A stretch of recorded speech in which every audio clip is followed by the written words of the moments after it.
James Princip was an English scholar, Orientalist, and antiquary. He was the founding editor of the Journal of the Asiatic Society of Bengal and is best remembered for deciphering the Kharoshthi and Brahmi scripts of ancient India. He studied, documented, and illustrated many aspects of numismatics, metallurgy, meteorology apart from pursuing his career in India as an essay master at the Mint in Banaras. James Princip arrived in Calcutta in 1819 at the age of 20 and joined the service of the East India Company as essay master in the Banaras Mint. He returned to Calcutta in 1830 as the deputy essay master of the Mint, where H. Wilson was the chief.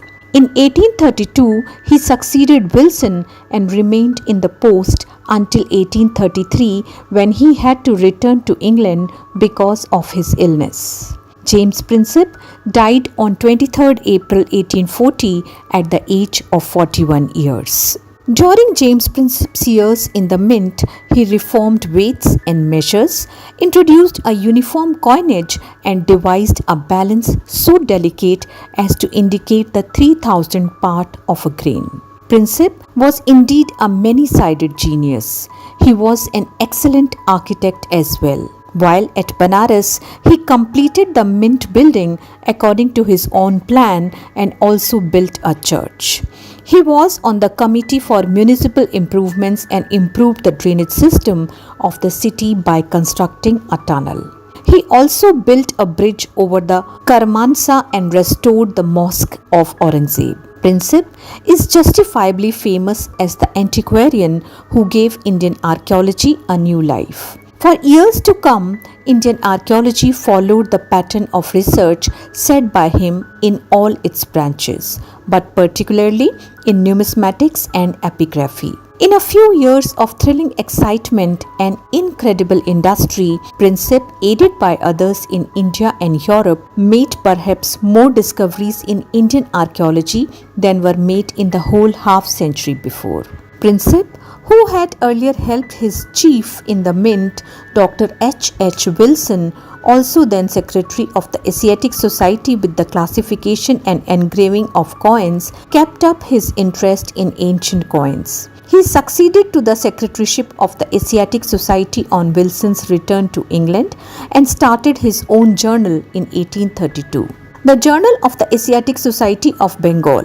Princip at once appealed to all those officers who had opportunities of forming collections in the upper provinces for more coins and inscriptions. He was endowed with the rare capacity of instilling some of his own enthusiasm and order into others. Princip's appeal was enormously successful. He was in no time flooded with coins and inscriptions materials which changed the very trend of the Indian antiquarian researches. Appropriately for the essay master of the Calcutta Mint, coins always remained Princip's first interest. He interpreted Bactrian and Kushan coins, also all the indigenous Indian series including the punch-marked ones. Indeed, the term was coined by Princip himself.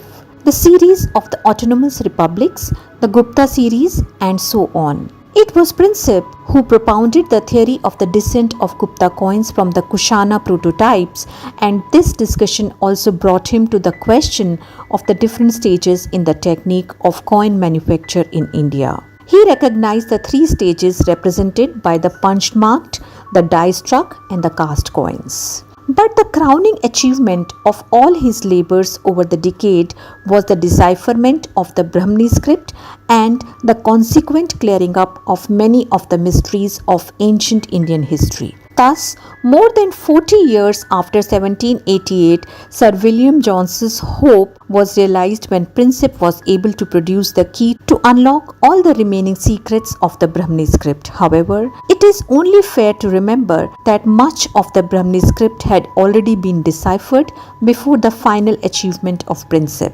Prinsep followed clues provided by others regarding the decipherment of Kharoshti, and after some mistaken readings, he was finally able, before his departure, to find the values of 19 single letters and one compound of Kharoshti as well.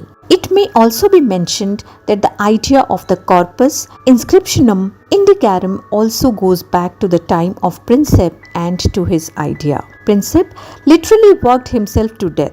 Seriously ill as he became, he had to leave unexpectedly in the midst of his labors, and hence much of his work remained unfinished. As the new editor of the Journal of the Asiatic Society of Bengal commented, collectors in all parts of India were in the habit of submitting to his inspection whatever they lighted upon as unusual and sought his reading and interpretation. But the study and exertions required were too severe for the climate of India, and the editor's robust constitution sank at last under the incessant labor. Yet, before taking leave, he had managed to set forth the main lines of Indian archaeological research for at least the next 50 years. James Mill was a Scottish historian, economist, political theorist, and the author of the History of British India. Mill was born at North Waterbridge in the parish of Lewport, Angus, Scotland. His mother, Isabel Fenton, sent him first to the parish school and then to the Montrose Academy, where he remained until the unusual age of 17 and a half. He then entered the University of Edinburgh, where he distinguished himself as a Greek scholar. From 1790 to 1802, he occupied himself with historical and philosophical studies. Finding little prospect of a career in Scotland, in 1802 he went to London in company with Sir John Stuart, the Member of Parliament for Kincardineshire, and devoted himself to literary work. From 1803 to 1806, he was editor of an ambitious periodical called the Literary Journal, which professed to give a summary view of all the leading departments of human knowledge. During this time, he also edited the St. James Chronicle, belonging to the same proprietor. About the end of this year, he began the History of British India, which it took 12 years to complete. In 1813, he completed his first known article, Money and Exchange.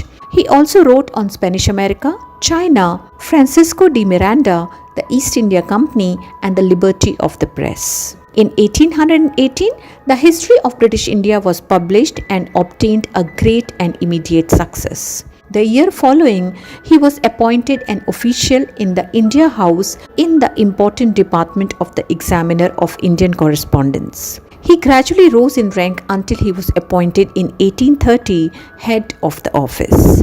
In 1821, Mill helped found the Political Economy Club in London. Mill remained an uncritical admirer of Bentham's philosophy, so he helped found the principal organ of the Philosophical Radical's Westminster Review from 1824 to 1826.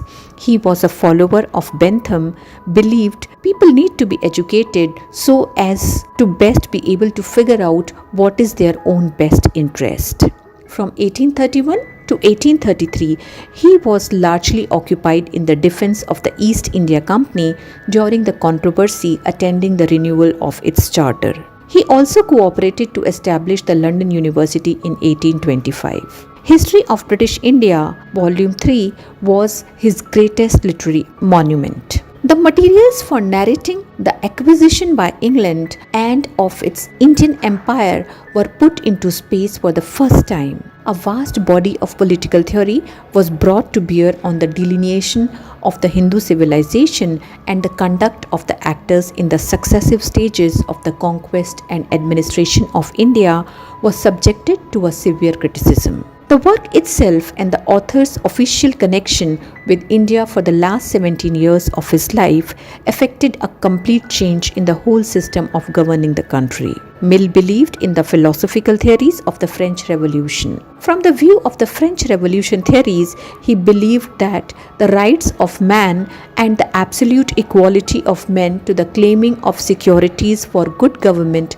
through a wide extension of the franchise. He had deep knowledge in history, politics, and mental and ethical philosophy. He was said to be the founder of philosophic radicalism. His last published book was The Fragment of Mackintosh. His significant writings are Money and Exchange, History of British India First Volume, Government, Elements of Political History, Liberty of Press. James Mill died on the 23rd June 1836. At the University of Leipzig from 1814 to 1818, Rake studied theology and classical philosophy. From Gottfried Hermann, he learned the most meticulous sort of textual criticism. In the course of his reading of the writings of Antiquity, he made a particularly thorough study of Thucydides. The only modern historical work that he found of interest was Niebuhr's Roman History, which he read with great admiration. Rake is regarded as a milestone. He started a new movement which has given history a separate identity. To him goes the credit that he professionalized the writing, reading, research, and study of history. Since his time, history is regarded as a separate subject capable of establishing laws. Rake is generally regarded as the first of the modern historians. In the beginning, he took no interest in history, which he called an endless number of barren notices. But Niebuhr's Roman history burned a new leaf in Rake's mind. Intellectual curiosity and the desire for reliable information finally made him the leading historian of the 19th century. He began a systematic office of judging the past, of instructing the present for the benefit of future ages. To such high offices, this work doesn't aspire, it only wants to show what actually happened. He was the first person to apply the method of critical study to the sources. Rake made a number of novel contributions to the writing of history. The first in the unity of the Roman Germanic world, in which the Western community of the Latin and Germanic people formed a vital link. His history of the Latin and Teutonic nations advances his views that the European civilization is a fusion of the Roman with the Germanic elements. Secondly, he presented altogether a new technique of writing history based upon a penetrating criticism of historical sources. He succeeded in combining critical inquiry into the facts with a comprehensive understanding of their significance. The third main contribution of Rake to history is in the realm of philosophy of standing in history. Rake is the founder of individual discipline of history. History and science are separate according to Rake. Science is the knowledge of general laws and history is the knowledge of individual facts. History has a separate identity of its own is a theory propounded by Rake. He believed in the first-hand material as the source of history. Rake's method was to avoid imagination and stick to the truth. This method is known as critical historiography, where there is no scope for imagination. Another major contribution of Rake was that he started holding seminars in which he would admit only those who want to meet, study, and teaching of history as a profession. Very soon, his seminars became an attraction for serious-minded researchers of America and Europe. Men like Lord Acton and others were his disciples. The historical seminar founded by Rake in 1833 served to train not only many leading German historians but historical students from all over the world. The availability of records changed the nature of research. His major contribution was that he wrote a number of books. He wrote about 54 volumes. He wrote a very important book which brought fame for him, that is, History of the Popes. He wrote histories of different types, 7 Years' War, Ottoman monarchy in the 16th, 17th century, and many more. He set the highest standard of research by writing these books. All the history was based on epigraphs and other sources, and those sources are to be verified and re-verified. At the age of 80, he planned to write the universal history and wrote a few volumes, although he was not able to see properly and hear properly. He was not a very good orator not a very handsome man to look at, but he was an excellent teacher in the sense he could motivate people to do research. He used to say he has bigger family than his real one, and that was the family emerging out of the documents that should be written without the reflection of prejudices, likes and dislikes. He is not supposed to evaluate or to give judgment. Political history occupied the most prominent place in Rake's works, while cultural and economic history remained in the background because the kind of history that can be written on the basis of documents is political history. Rake was a very bad example of his own method or theory or principles. The principles which were very dear to him are not fully represented in his works. For example, he was a very conservative fellow. He was great defender of monarchy and the church and was against revolutions. A person who claims to be very much objective, above prejudices, biasness, likes and dislikes, if he happens to be such a conservative person, he is a good example of his own principles. As if he is writing the history of the popes and he is a religious person, that the world of God is superior to the world of men. So, while writing history, the religious person will keep on praising God and condemning the world of men. He has written only political history. Social, economic, cultural aspects perhaps have no relevance for him. He sees everything from a political point of view. His attitude towards history is very limited because political history is not the real history. Beard and others said that he is a very practical kind of historian. In the age of industrial revolution, he is against the idea of economic crisis. He is a kind of historian who's not acquainted with various developments. He doesn't seem to have a philosophical attitude at all. He is just crazy after collecting the sources and keeping them together. Making conclusions is not liked by him. Disciples of Rake. He was very much committed to the preservation of archives. He became a lecturer. He contributed in the criticism of the sources. Waits was one of his main disciples. He was the product of seminars of Rake. He probably surpassed Rake in the thoroughness and exactness of his scholarship. He wrote the constitutional history of Germany. Case Pratt was a very silent type of person, a great disciple of Rake. He was influenced by the medieval period of German history. He wrote like a great patriot and the defender of the policies of Germany. Henry von Siebel was a disciple of Rake but was against the attitude of Rake. He wrote many volumes on Henry I.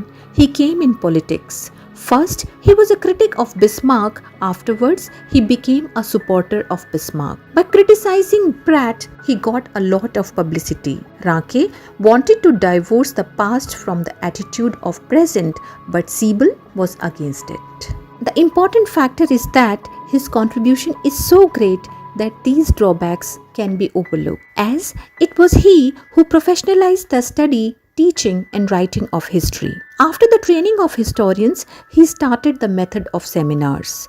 He diverged the study of the past from the prejudices of present. The past should be seen as past and should not be seen through the present. He started publishing the journal Historiographical to publish the works of research of high standard. By writing 54 volumes, he enriched the treasure of history. He inspired the study of the history of modern times.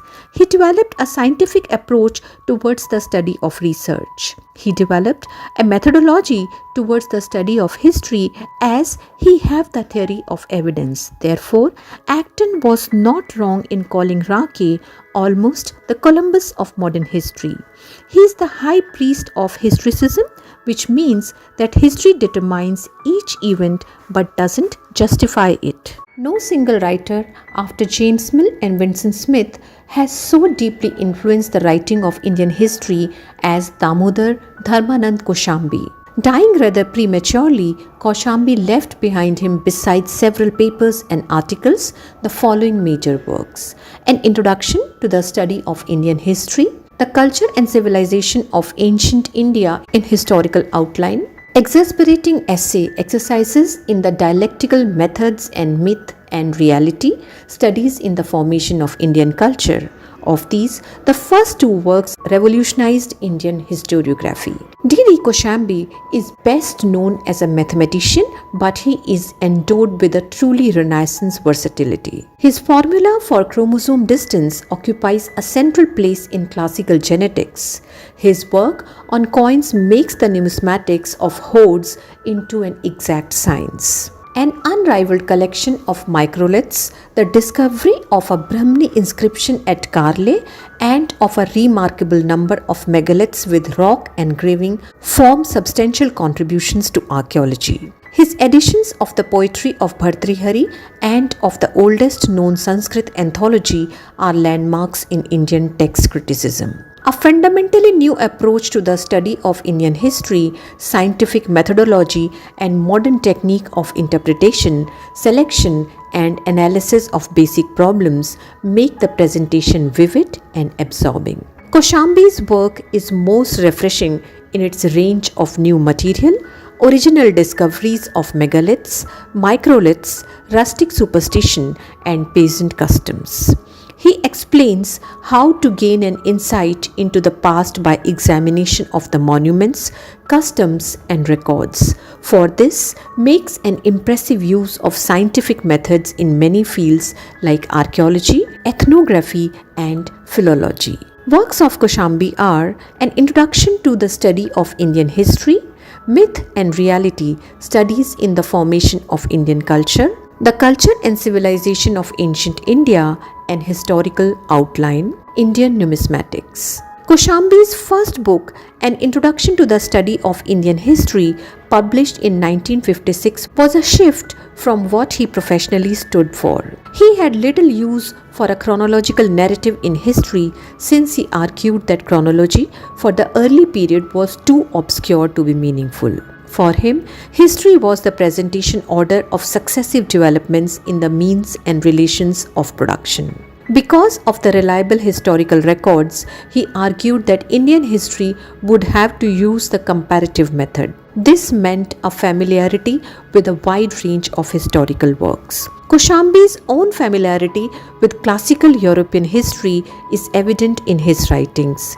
It also meant the use of various disciplines and interdisciplinary techniques to enable historians to understand the pattern of social transformations. The knowledge of Sanskrit led Koshambi to a series of etymological analysis which he used to a great effect in reconstructing the social background, particularly of the Vedic period. Thus, he argued that the names of many of the established Brahmanas in Vedic literature and the Puranic tradition clearly pointed to their being of non-Aryan origin. From the study of Gotra, he went on to the logical point that the language of the Vedic texts could not have been pure Aryan and must have had an admixture of non-Aryan elements, reflecting the inclusion of non-Aryans as Brahmins. This theory is now more acceptable to those who have worked on Indo-Aryan linguistics on the basis of linguistic analysis of the text and language, which clearly indicates non-Aryan structures both in syntax and vocabulary. It was the recognition of cultural survival which led Koshambi to weave so much material from ethnography and anthropology into his historical narrative. He mentioned that the presence of a tribe which had once given rise to Jati and of the another which became a Kasi guild. He noticed trees and sacred groves, stones making a sacrificial ritual, caves and rock shelters which may have been occupied successively by prehistoric men, by Buddhist monks, and later by practitioners of Hindu cult. Such places have a remarkable continuity as sacred centers and often provided a greater historical continuity both in object and ritual than many written texts. It is important to clarify that Koshambi was not arguing that religion played a more significant part in Indian culture than has been the case in other cultures, as has been the stand of those who maintain the greater spirituality of the Indian past, but rather Koshambi's position is that there was a greater survival of the archaic in religious ritual than in other areas of Indian life, which speaks of a certain conservatism but at the same time makes it worth investigating historically. M.G. Ranade or Mahadev Govind Ranade was an Indian scholar, social reformer, judge and author. He was one of the founding members of the Indian National Congress and owned several designations as member of the Bombay Legislative Council, member of the Finance Committee at the Centre and judge of the Bombay High Court, Maharashtra. As a well-known public figure, his personality as a calm and patient optimist influenced his attitude towards dealings with Britain as well as reforms in India. During his life, he helped to establish the Pune Sarvajanik Sabha, Maharashtra Granthotejak Sabha and the Pratna Samaj, and edited a Bombay Anglo-Marathi daily paper, the Indu Prakash, founded on his ideology of social and religious reforms. He was given the title of Rao Bahadur. Mahadev Govind Ranade was born into a Chitpavan Brahmin family in Niphad, a taluk town in Nasik district. He studied in a Marathi school in Kolhapur and later shifted to an English medium school. At the age of 14, he studied at Elphinstone College, Bombay. He belonged to the first batch of the students at the University of Bombay. In 1862, he obtained a BA degree in History and Economics and in 1864 a MA in History. 3 years later, he obtained his LLB in 1866. After getting his law degree, LLB, in 1866, Ranade became a subordinate judge in Pune in 1871. Given his political activities, the British colonial authorities delayed his promotion to the Bombay High Court until 1895. Ranade was a progressive social activist whose activities were deeply influenced by Western culture and the colonial state. His activities range from religious reform to public education to reform within the Indian family and in every area. He was prone to see little virtue in Indian custom and tradition and to strive for reforming the subject into the mold of what prevailed in the West. He himself summarized the mission of the Indian social reform movement as being to humanize, equalize and spiritualize. The implication being that existing Indian society lacked these qualities. Ranade joined the Pratna Samaj, a religious and social reform organization. Historians have regarded Ranade as an intellectual leader in the movement. Ranade was influenced by Bishop Joseph Butler in linking the social justice work of Pratna Samaj with the Christian metaphysics. His efforts to humanize and equalize Indian society found its primary focus in women. He campaigned against the Parda system, that is keeping women behind the veil. He was the founder of the social conference movement, which he supported till his death. Directing his social reform efforts against child marriage, the tonsure of widows, the heavy cost of weddings and other social functions, and the caste restrictions on travelling abroad, and he strenuously advocated widow remarriage and female education.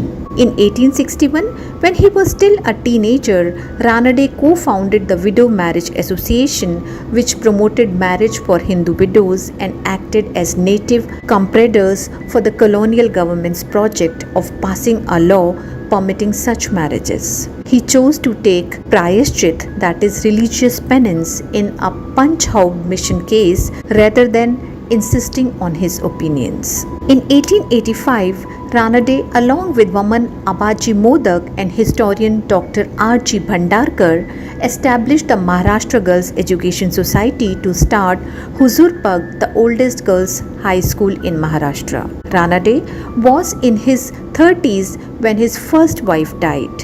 His family wanted him to remarry, especially since he had no children. His reformer friends expected that Ranade, who had co-founded the Widow Remarriage Association as far back as 1861, would certainly act in accordance with his own sermons and marry a widow. However, this did not happen. Ranade yielded to his family's wishes and conformed with convention to marry Rambai, a girl who was barely 11 years old and who was fully 20 years younger than him. Indeed, Ramabai was born in 1862, nearly a year after Ranade had founded his Widow Remarriage Association in 1861. Ranade did what he did because he knew the realities of his society.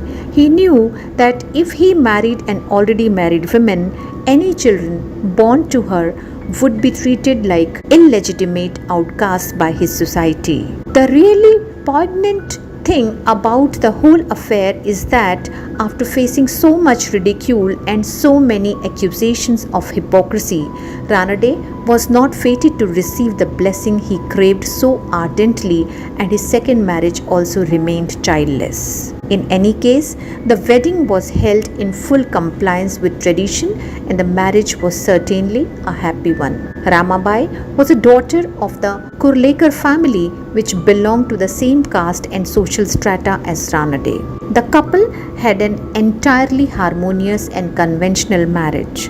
Ranade ensured that his wife received a high education, something about which she herself was initially not keen. However, like all Indian women of that era, she complied with her husband's wishes and grew into her new life. Indeed, after Ranade's death, Ramabai Ranade continued the social and educational reform work initiated by him. Some of the most prominent works of M.G. Ranade are Rise of Maratha Power, Ranade's economic writings, Essays on India's Economics, Introduction to the Peshwa's Diaries.